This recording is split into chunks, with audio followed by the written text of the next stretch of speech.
બનાસકાંઠાના અલગ અલગ તાલુકાઓમાં વરસાદ વરસ્યો છે। આ ગામડાઓને વરસાદે ઘમરોળ્યા છે। ઝાપટું પડ્યું હતું, પરંતુ કેટલીક જગ્યાએ પાણી ભરાઈ જવાની સમસ્યા પણ સર્જાઈ છે। એક તરફ બનાસકાંઠાના વાવ સહિતના એ સરહદી વિસ્તારો કે જે પહેલેથી જ ભરાયેલા પાણીથી હજુ મુક્તિ નથી મેળવી શક્યા, એ બધા વચ્ચે આ વધુ એક વરસાદી રાઉન્ડ। ધવલ જોશી આપણી સાથે જોડાયા છે। ધવલ, બનાસકાંઠાના કયા કયા એ પંથકો, કયા કયા એ ગામડા કે જ્યાં વરસાદ ખાબક્યો, કેવો વરસાદ પડ્યો?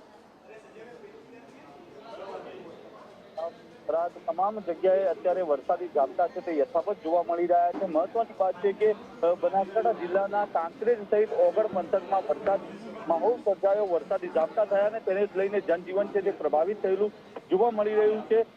કાંકરેજ અને ઓગળ પંથકમાં સિહોરી સહિત આસપાસના આકોલી, થરા, ઉમરી, રતનપુરા સહિતના અનેક જે ગ્રામીણ વિસ્તારો છે કે જે ગ્રામીણ વિસ્તારોમાં દિવસ દરમિયાનના ભારે ઉકળાટ બાદ મોડી સાંજે વાતાવરણમાં પલટો આવ્યો અને તે બાદ વરસાદી માહોલ સર્જાયો, વરસાદી ઝાપટા થયા, તેને જ લઈને ક્યાંક ને ક્યાંક જનજીવન છે તે પ્રભાવિત થયું છે।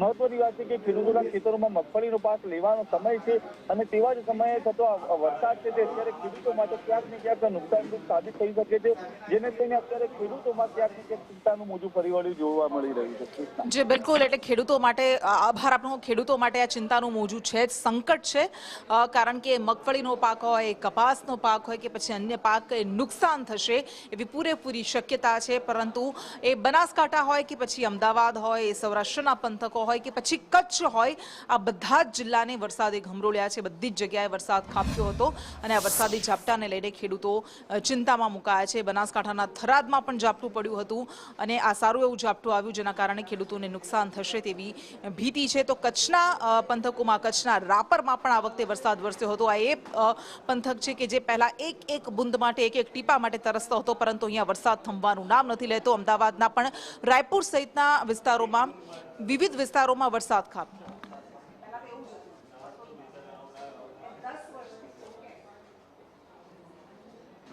અને આ કચ્છના દ્રશ્યો આપણે બતાવી રહ્યા છે। કચ્છમાં આખી વરસાદી પેટર્ન બદલાઈ ગઈ છે। છેલ્લા એક દાયકાથી જ્યાં પહેલા વરસાદ માટે તરસવું પડતું હતું, ત્યાં અત્યારે વરસાદ ખમૈયા કરે, થંભે, એના માટે લોકો પ્રાર્થના કરી રહ્યા છે। અને કચ્છના રાપર સહિતના વિસ્તારોમાં વરસાદ ખાબક્યો હતો। આ તરફ ગીર સોમનાથના વેરાવળમાં વરસાદ વરસ્યો હતો, અમરેલીના રાજુલા સહિતના પંથકમાં પણ વરસાદ ખાબક્યો હતો। તો સાબરકાંઠામાં પણ વરસાદ ખાબક્યો। આદરસુંબા અને પોળો વિસ્તારમાં આ વરસાદને કારણે મગફળીના પાકને નુકસાન થવાની ભીતિ સેવાઈ રહી છે। અચાનક જ વાતાવરણમાં પલટો આવ્યો અને વરસાદ તૂટી પડ્યો।